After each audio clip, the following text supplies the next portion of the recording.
News చూస్తున్న నేపాల్లో మళ్లీ రాచరిక పాలన రావాలని వందలాది మంది కాఠ్మండూలో ఆదివారం నిరసన ప్రదర్శన నిర్వహించారు. పార్లమెంట్ ప్రధానమంత్రి నివాసం ఉన్న హై సెక్యూరిటీ జోన్ సమీపంలో రాష్ట్రీయ ప్రజాతంత్ర పార్టీకి చెందిన దాదాపు 1500 మంది ధర్నా చేశారు. గణతంత్ర విధానం నశించాలని, రాచరికం మళ్లీ రావాలి అని, నేపాల్ను హిందూ దేశంగా ప్రకటించాలి అంటూ నినాదాలు చేశారు. RPP chairman Rajendra Lingden, senior నేతలు పశుపతి శంషేర్ రాణా, మాజీ పోలీస్ ఇన్స్పెక్టర్ జనరల్ దూబ్రా బహదూర్ ప్రధాన్ తదితరులు ఈ కార్యక్రమానికి నాయకత్వం వహించారు.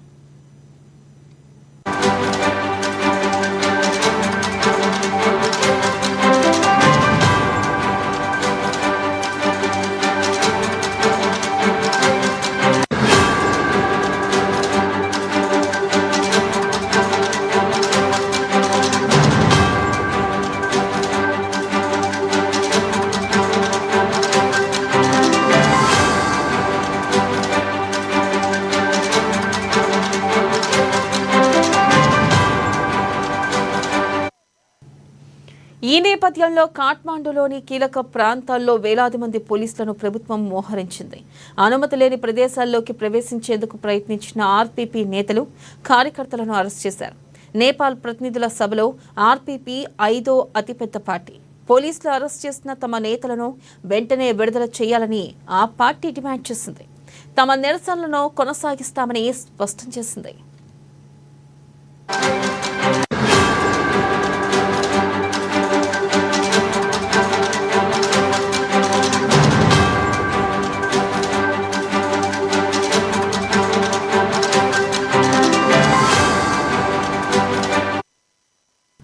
బ్రేకింగ్ న్యూస్ చూస్తున్నాం. నేపాల్లో మళ్లీ రాచరిక పాలన రావాలని వందలాది మంది కాఠ్మండూలో ఆదివారం నిరసన ప్రదర్శన నిర్వహించారు. పార్లమెంట్ ప్రధానమంత్రి నివాసం ఉన్న హై సెక్యూరిటీ జోన్ సమీపంలో రాష్ట్రీయ ప్రజాతంత్ర పార్టీకి చెందిన దాదాపు 1500 మంది ధర్నా చేశారు. గణతంత్ర విధానం నశించాలి, రాచరికం మళ్లీ రావాలి, నేపాల్ను హిందూ దేశంగా ప్రకటించాలి అంటూ నినాదాలు చేశారు. RPP chairman Rajendra Lingden, senior నేతలు పశుపతి శంషేర్ రాణా, మాజీ పోలీస్ ఇన్స్పెక్టర్ జనరల్ దూబ్రా బహదూర్ ప్రధాన్ తదితరులు ఈ కార్యక్రమానికి నాయకత్వాన్ని వహించారు. ఇక ఈ నేపథ్యంలో కాఠ్మండూలోని కీలక ప్రాంతాల్లో వేలాది మంది పోలీసులను ప్రభుత్వం మోహరించింది.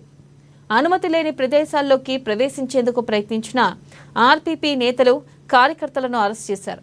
నేపాల్ ప్రతినిధుల సభలో ఆర్పీపీ 5వ అతిపెద్ద పార్టీ.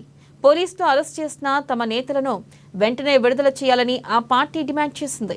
తమ నిరసనలను కొనసాగిస్తామని స్పష్టం చేసింది.